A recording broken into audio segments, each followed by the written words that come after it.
Hello everyone, आप सब कैसे हैं? आई होप आप बहुत अच्छे होंगे। मैं आपका जीएस मेंटर प्रकाश आज आपके अपने यूट्यूब चैनल जीएस अड्डा विद पीसी में आपका हार्दिक अभिनंदन करता हूं। डियर फ्रेंड्स, आज हम अपने general science important question series के नेक्स्ट पार्ट 31 के बारे में डिस्कस करेंगे। तो फ्रेंड्स, इससे पहले आपसे एक रिक्वेस्ट करना चाहूँगा, अगर आपको मेरे द्वारा दिया गया कंटेंट अच्छा लगता है तो आप वीडियो को ज़्यादा से ज़्यादा लाइक एंड शेयर कीजिए और न्यू स्टूडेंट्स वीडियो को सब्सक्राइब करना नहीं भूलना जी। और हो जहाँ तक होगी कि बेल आइकन बटन को अवश्य प्रेस करें, जिससे आने वाले जितने भी वीडियोज़ हैं उनके नोटिफिकेशन आपको मिल सके। तो फ्रेंड्स, आज अपन बढ़ते हैं अपने 31 सीरीज के फर्स्ट क्वेश्चन की ओर। और आज अपना फर्स्ट क्वेश्चन है, लाइक बैगेट्स लाइक जीवन का एक सार्वभौमिक तथ्य है जिसका कारण है। नंबर 1 सर्जनन की, 2 विविधता की, 3 उद्विकास की और 4 वंशागति की। तो आपको बताना है जो लाइक बिगेट्स लाइक जीवन की एक सार्वभौमिक तथ्य दिया गया है उसका कारण क्या है। तो फ्रेंड्स का राइट आंसर होगा ऑप्शन 4 वंशागति। यानी जो लाइक बिगेट्स लाइक होता है, जो कहने का वंशागति कहने का मतलब ये अगर कोई एक अगर सेम का बीज है तो उसे सेम का ही फल प्राप्त होता है, सेम का पौधा ही लगता है। उसी प्रकार एक इंसान होता है तो इंसान की कभी किसी कुत्ते का बच्चा आने को जन्म नहीं लेता, उसके केवल उसी वंशागति यानी कि इंसान तो उसको इंसान ही पैदा होगा। ये होता है लाइक बिगेट्स लाइक जो वंशागति से रिलेटेड है। ओके फ्रेंड, बढ़ते नेक्स्ट क्वेश्चन। आनुवांशिकता गुण सूत्र सिद्धांत किसने प्रस्तावित किया था। Number 1 W.S. सट्टन व थियोडोर बावेरी, 2 बेटसन व पेनेट, 3 विल्सन, 4 पियर्सन और 5 ए गैरोड। तो आपको बताएं जो आनुवांशिक जो क्रोमोसोम्स थ्योरी थी वो किसने प्रस्तावित की थी, किसने दी थी।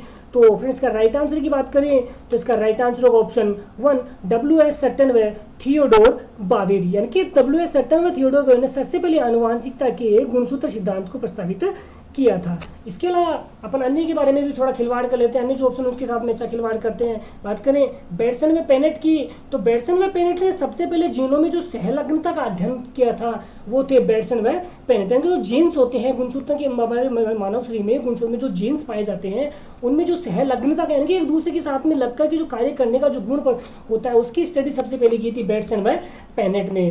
विल्सन की बात करें तो विल्सन ने लिंग गुणसूत्र शब्द का सबसे पहले प्रस्तावित किया था। जो लिंग गुणसूत्र होता है, क्रोमोसोम्स होते हैं, उनके बारे में सबसे पहले उसको प्रस्तावित करने वाले कौन थे? विल्सन थे। पियर्सन थे, तो पियर्सन ने काई वर्ग होता है, जो काई ग्रुप होता है उसके बारे में उसके परीक्षण का विकास सबसे पहले किया था पियर्सन ने। एगेरोड की बात करें तो एगेरोड ने सबसे पहले जो मानव में आनुवांशिक रोग होते हैं उनकी पहचान करने वाले कौन थे? ए गैरोड थे। ओके फ्रेंड, तो आई होप सो आप समझ पाए होंगे। एक बार फिर से रिपीट कर रहा हूँ, आनुवांशिकता गुण सिद्धांत दिया W.S. सट्टन व थियोडोर बावेरी ने, जिसका फर्स्ट ऑप्शन राइट आंसर होगा। 2 बेटसन व पेनेट की बात करें तो इन्होंने जीनों में सहलग्नता की स्टडी की। विल्सन की बात करें तो विल्सन ने जो लिंगी गुण सूत्र होते हैं उसका शब्द सबसे पहले प्रस्तावित किया था। पियर्सन की बात करें तो पियर्सन ने काई वर्ग परीक्षण को प्रस्तावित करने वाले कौन थे? पियर्सन थे। गैरोड की बात करें तो मानव में जो आनुवांशिक रोग होते हैं उनकी पहचान करने वाले कौन थे? ए गैरोड थे। ओके फ्रेंड, बढ़ते नेक्स्ट क्वेश्चन। मानव के टर्नर सिंड्रोम का क्या कारण है। नंबर 1 बहुगुणिता, 2 बिंदु उत्परिवर्तन, 3 ऑटोसोनल अशुगुणिता और 4 लिंग गुणसूत्रीय अशुगुणिता। तो आपको बताना जो मानव की जो टर्नर सिंड्रोम होते हैं, मानव में जो टर्नर सिंड्रोम पाए जाते हैं उनका कारण क्या है। तो फ्रेंड्स इसके राइट आंसर को जाने तो इसका राइट आंसर ऑप्शन 3 ऑटोसोनल अशुगुणिता है। कहने का मतलब ये जो उसके जो टर्नर सिंड्रोम पाए जाते हैं उनमें ऐसी ऑटोमेटिक उसमें एक दूसरे के अंदर कॉन्जुगेट होने की क्षमता पाई जाती है। तो ये किस में होता है? ऑटोसोनल अशुगुणिता इसका महत्वपूर्ण कारण होता है। ओके फ्रेंड, तो आई होप सो आप समझ पाए होंगे। बढ़ते हैं नेक्स्ट क्वेश्चन। प्रकृति में जैविक क्रियाओं हेतु उपलब्ध जल की प्रतिशत मात्रा कितनी होती है। नंबर 1 100%, 2 1%, 3 50% और 4 2%। तो आपको बताना है जो प्रकृति में जो जैविक क्रियाएं संपन्न होती है, जीवों द्वारा जो क्रियाएं संपन्न की जाती हैं उनमें उपलब्ध जल की प्रतिशत मात्रा कितनी होती है। तो इसका राइट आंसर होगा ऑप्शन 1%, 2 ऑप्शन इसका राइट आंसर होगा 1% मात्रा होती है जैविक क्रियाओं हेतु जल की। Okay friend, next question. जैव प्रौद्योगिकी बायोडाइवर्सिटी बायोटेक्नोलॉजी के बारे में पूछा है कि शब्द निम्न में से किस वैज्ञानिक ने दिया था। नंबर 1 कार्ल इरेकी, 2 बेर्नर अर्बेर ने और 3 डॉक्टर यान विल्मट ने और 4 पाल वर्ग ने। ओके फ्रेंड, तो आपको बताना है कि जैव प्रौद्योगिकी शब्द सबसे पहले किसने दिया था। तो इसका राइट आंसर होगा ऑप्शन 1 कार्ल इरेकी ने। यानी कि जो बायोटेक्नोलॉजी शब्द है उसको सबसे पहले देने वाले वैज्ञानिक थे कार्ल इरेकी। बात करें बेर्नर अर्बेर की। तो इन्होंने सबसे पहले जो रेस्ट्रिक्शन एंजाइम होते हैं उनकी खोज की थी बेर्नर अर्बे ने। जो शरीर में जो हमारे शरीर में जो रेस्ट्रिक्शन एंजाइम्स पाए जाते हैं उनकी खोज करने वाले कौन थे? बेर्नर अर्बेर थे। डॉक्टर इयान विल्मट की बात करें तो जो भेड़ का क्लोन विकसित करने वाले सबसे पहले वैज्ञानिक थे, जो डोली नामक जो भेड़ सबसे पहले विकसित की गई थी उसका निर्माण उसके जो उसको तैयार करने वाले का क्लोन तैयार करने वाले कौन थे? डॉक्टर इयान विल्मट थे। और इसके लिए उन्होंने उसकी जो मेमल्स सेल्स होती है उनको यूज करके और डोली नामक भेड़ का निर्माण किया था। ओके फ्रेंड, बढ़ते हैं। पॉल वर्क की बात करें तो मानव में जो वृद्धि हार्मोन होते हैं उनको संश्लेषण करने वाले कौन थे? पॉल वर्क थे। ओके फ्रेंड, तो आई होप सो आप समझ पाए होंगे। बढ़ते हैं नेक्स्ट क्वेश्चन।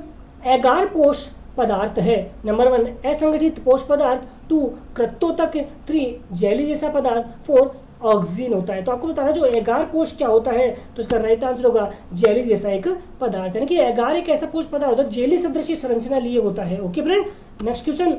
पार्किंस रोग में तंत्रिका स्रावी कोशिका से निम्न का स्राव नहीं होता है। नंबर 1 डोपामिन का, 2 इंसुलिन का, 3 इंटरफेरोन का और 4 इनमें से कोई नहीं। तो आपको बताना जो पार्किंसन रोग होता है उसमें जो तंत्रिका स्रावी दुराव कोशिका जो कौन सा ऐसा हार्मोन जो सिक्रेट नहीं होता है, तो इसका राइट आंसर ऑप्शन 1 डोपामिन, यानी कि डोपामिन होता है जो पार्किंसन रोग में तंत्रिका स्रावी कोशिकाओं से स्रावित नहीं होता है। ओके फ्रेंड, बढ़ते हैं नेक्स्ट क्वेश्चन। केला का वानस्पतिक नाम क्या होता है? आपको बनाना का वानस्पतिक नाम बताना है। नंबर 1 सिट्रस रेटिकुलेटा, 2 सोलेनम मेलोंगिना या मेलोंजिना भी से कहते हैं, 3 स्पाइनेशिया ओलेरेशिया, 4 सीडियम गुवाजावा, 4 म्यूशा पेराडिसिएका। तो आपको बताना जो केले का बोटनिकल नेम होता है वो क्या होता है, तो इसका राइट आंसर होगा ऑप्शन 5 म्यूशा पेराडिसिएका। यानी केले का बोटनिकल नेम अगर आपको पूछा जाए तो इसका राइट आंसर होगा ऑप्शन 5 म्यूशा पेराडिसिएका केले का वानस्पतिक नाम होता है। बात करें सिट्रस रेटिकुलेटा की, जो सिट्रस रेटिकुलेटा होता है फ्रेंड, तो सिट्रस उलेटा का संतरा का बोटनिकल नेम होता है। जो संतरा होता है इसको नारंगी भी कहते हैं, उसका बोटनिकल नेम क्या होता है? सिट्रस रेटिकुलेटा होते हैं। बात करें सोलेनम मेलोंजिना, तो सेलेनम मेलोंजिना बैंगन का बोटनिकल नेम होता है। स्पाइनेशिया ओलेरेशिया की बात करें तो पालक का बोटनिकल नेम होता है स्पाइनेशिया ओलेरेशिया। जो पालक होता है उसमें सबसे प्रचुर मात्रा में आयरन की मात्रा होती है, सबसे ज़्यादा प्रचुर मात्रा में क्या पाया जाता है? आयरन पाया जाता है। तो पालक का बोटनिकल नेम क्या होगा? स्पाइनेशिया ओलेरेशिया। सीडियम गुआजावा की बात करें तो अमरूद का बोटनिकल नेम होता है सीडियम गुआजावा। ओके फ्रेंड, तो आई होप सो आप समझ पाए होंगे। एक बार फिर से रिपीट कर रहा हूँ, सिट्रस रेटिकुलेटा नारंगी या संतरा, सोलेनम मेलोंजिना बैंगन, स्पाइनेशिया ओलेरेशिया पालक, सीडियम गुआजावा अमरूद, और केले का होता है म्यूशा पेराडिसिएका। ओके फ्रेंड, बढ़ते नेक्स्ट क्वेश्चन। शून्य पीएच मान वाले हाइड्रोक्लोरिक एसिड विलयन की सांद्रता कितनी होती है? Number 1 1 m, 2 0.1 m, 3 0.01 m, 4 0.001 m। तो आपको बताना है जो शून्य क्षमता वाले पीएच मान वाले हाइड्रोक्लोरिक एसिड की विलयन सांद्रता कितनी होती है, तो इसका राइट आंसर होगा ऑप्शन 1 m होता है, यानी कि 1 माइक्रोन इसका पीएच मान वाले हाइड्रोक्लोरिक एसिड की विलयन क्षमता होती है। ओके फ्रेंड, बढ़ते नेक्स्ट क्वेश्चन। लूनर कास्टिक क्या होता है?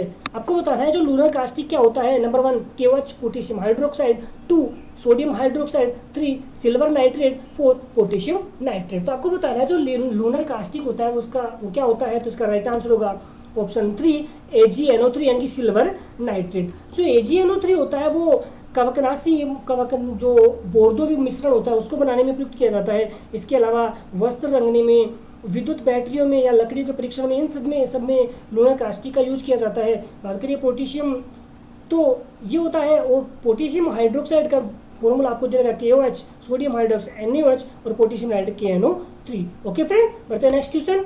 कॉपर सल्फेट को अन्य किस नाम से जानते हैं? नंबर 1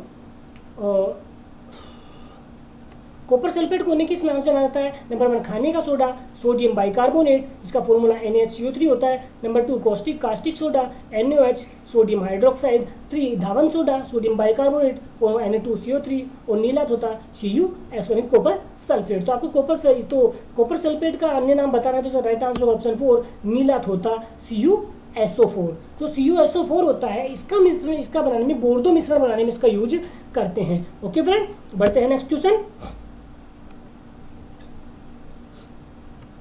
निम्न में से फुटबॉल जैसी संरचना होती है।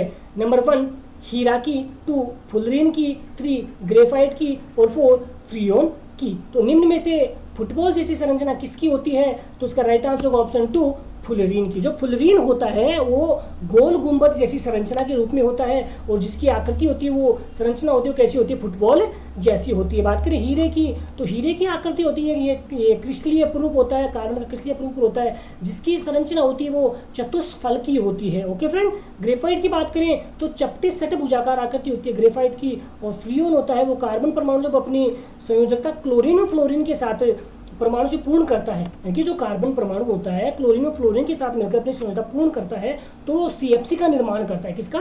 क्लोरोफ्लोरो कार्बन का निर्माण करता है और इसी को क्या कहा जाता है? फ्रियोन कहा जाता है। ओके फ्रेंड, बढ़ते हैं नेक्स्ट क्वेश्चन। हीरे का अपवर्तनांक कितना होता है? नंबर 1 1.33, 2 1.0003, नंबर 3 1.50, 4 2.547 और 5 1.71। तो आपको बताया जो हीरा होता है उसका अपवर्तनांक कितना होता है? तो फ्रेंड्स का राइट आंसर होगा ऑप्शन 4 2.47, यानी कि हीरे का अपवर्तनांक अगर आपको पूछा जाए तो कितना होगा? 2.47 हीरे का अपवर्तनांक होता है। बात करें 1.33 की, जो पानी का अपवर्तनांक होता है वो 1.33 होता है। 1.003 ये हवा का अपवर्तनांक होता है। 1.50 कांच का अपवर्तनांक होता है और 1.73 रूबी जो माणिक मोती होता है उसका होता है 1.71। ओके फ्रेंड, बात करें तो अपन जानेंगे अपवर्तनांक क्या होता है, क्योंकि कहने का मतलब जो आपतन कोण व अपवर्तन कोण होता है उनके बीच का जो एक नियत मान होता है, उसका निश्चित मान होता है, वही क्या कहलाता है? अपवर्तनांक कहलाता है। आई होप सो फ्रेंड आप समझ पाए होंगे। बढ़ते हैं नेक्स्ट क्वेश्चन। प्रकाश की तरंग प्रकृति का सिद्धांत किसने प्रतिपादित किया था? नंबर 1 मैक्सवेल ने, 2 हाइगेन ने, 3 मैक्स प्लांक ने, 4 आइंस्टीन ने और 5 न्यूटन ने। तो आपको बताना है जो प्रकाश की तरंग प्रकृति का सिद्धांत था वो किसने दिया था? तो इसका राइट आंसर होगा ऑप्शन 2 हाइगेन ने। यानी कि हाइगेन नामक वैज्ञानिक ने सबसे पहले यानी कि 1678 ईस्वी में प्रकाश की तरंग प्रकृति का सिद्धांत प्रतिपादित किया था। मैक्सवेल की बात करें तो इन्होंने सबसे पहले 1873 ईस्वी में विद्युत चुंबकीय तरंग सिद्धांत दिया था। उन्होंने बताया कि जो तरंगे होती हैं, जो प्रकाश की तरंगे होती है वो विद्युत चुंबक की तरह कार्य करती हैं और इसी को उन्होंने अपना नाम दिया विद्युत चुंबकीय तरंग सिद्धांत। ओके फ्रेंड, तो मैक्सवेल ने 1873 ईस्वी में विद्युत चुंबकीय तरंग सिद्धांत प्रतिपादित किया था। मैक्स प्लांक ने बात करें तो इन्होंने अपना 1990 में उन्होंने अपना प्लांक क्वांटम सिद्धांत दिया था। आइंस्टीन की बात करें तो इन्होंने प्रकाश का क्वांटम सिद्धांत दिया था और न्यूटन की बात करें तो इन्होंने 1660 ईस्वी में कणी का सिद्धांत दिया था। इन्होंने अपने सिद्धांत में बताया था कि जो प्रकाश की प्रकृति है वो कणीय प्रकृति होती है, मतलब जो प्रकाश की तरंगें तो ये छोटी छोटी कणिकाओं के रूप में गति करती है। आई होप सो फ्रेंड आप समझ पाए होंगे। बढ़ते हैं नेक्स्ट क्वेश्चन की ओर। विद्युत परिपथ में धारा का मापन किया जाता है। नंबर 1 धारा नियंत्रक, 2 voltmeter, 3 ammeter, 4 ohm into meter. तो विद्युत परिपथ में धारा का मापन किया जाता है तो इसका राइट आंसर होगा ऑप्शन 1 मीटर द्वारा, यानी कि एमीटर के द्वारा किसी भी विद्युत परिपथ में जो धारा बहती है उसका मापन किया जाता है। ओके फ्रेंड, धारा नियंत्रक की बात करें तो जो परिपथ होता है उस परिपथ में जो धारा को नियंत्रित करने का कार्य करता है वो कौन करता है? धारा नियंत्रक करता है। वोल्टमीटर होता है जो वोल्ट परिपथ में कोई भी दो बिंदु होती है, दो बिंदु के बीच में जो विभव उत्पन्न होता है उस विभव के अंतर को ज्ञात करने का कार्य कौन करता है? वोल्ट मीटर करता है। ओम इंटू मीटर चालकता का मात्रक होता है। ओके फ्रेंड, बढ़ते हैं नेक्स्ट क्वेश्चन की ओर।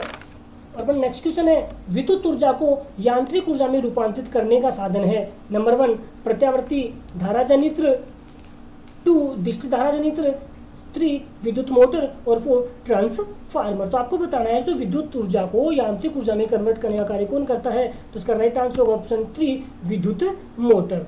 तो इसका राइट आंसर ऑप्शन 3 विद्युत मोटर। विद्युत मोटर एक ऐसा उपकरण होता है जो विद्युत ऊर्जा को किसमें कन्वर्ट करता है? यांत्रिक ऊर्जा में कन्वर्ट करता है।